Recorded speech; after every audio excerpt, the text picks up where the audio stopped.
Ayan, at nilagay ko siya ng toppings ng onion at smober. Pinirito ko siya at dinecorate ko siya. Ayan, ready to serve. Hi Rose. Hi, madam. How are you? Hi, madam. الحمد لله.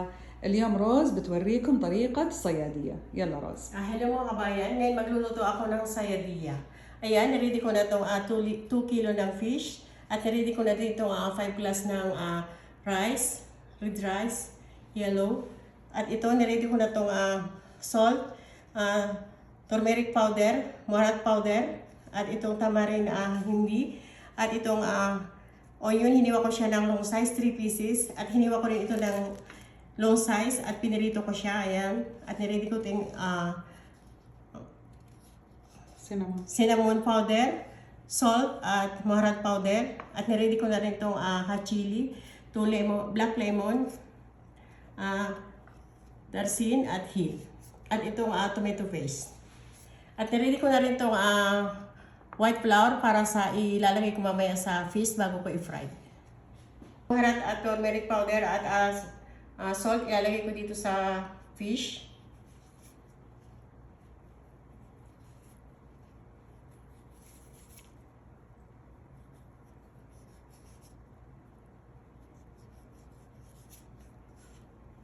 Ayan, at babaliktarin ko itong fish. At ilalagay ko itong half ng spicy.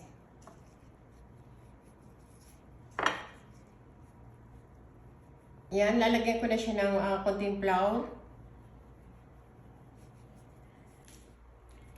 Ayan, pinaliktad ko siya at lalagyan ko sa lip side. Ipa-fry ko siya at hanggang little brown yung kulay niya. Ayan, tapos ko na ma-fry yung fish. Ayan, brown na siya. At nagkuha rin ako ng 2 spoon ng pinagprituhan ko na oil. At ngayon, lalagay ko na siya sa pot.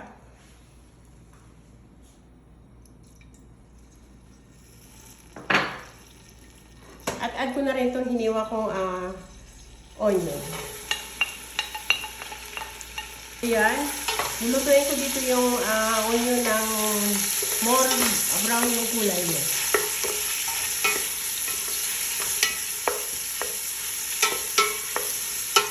Ayan, brown na brown yung kulay niya. Tanggalin ko na siya dito sa pot. At i-blend ko siya ng may kasamang 1 glass of water. Lagyan ko siya ng konting tomato paste at nilagay ko na yung darsin at hill. Mix ko lang siya ng konti. At ngayon add ko na yung binilin kong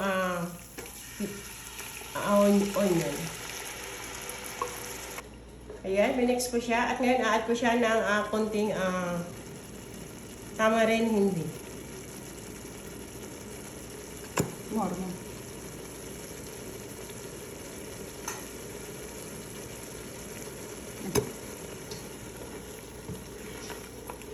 Mix ko lang siya.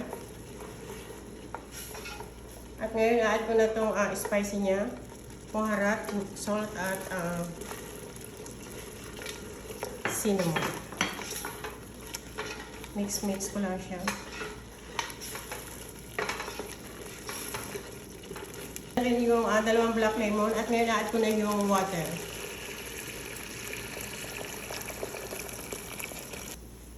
Ayan, at ngayon i-add ko na itong rice.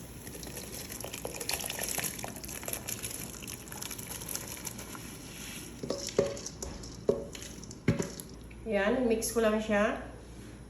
At ngayon i-add ko siya ng isang serving spoon ng pinagprituhan ko ng fish. Mix ko lang siya. At add ko na itong 2 hot chili. At pakukuluin ko siya hanggang mag-kuminti yung water niya. At after, pahinain ko na yung apoy. Ayan, wala na siyang water. Libas na. At ngayon, add ko na yung fish.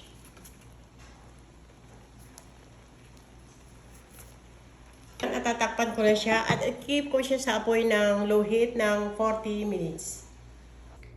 Ayan, after 40 minutes, luto na. Ayan, tanggalin ko muna yung fish. Isit aside ko dito sa isang plate.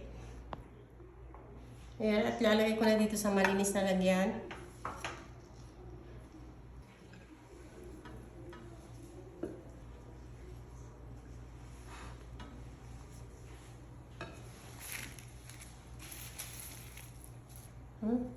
Yan.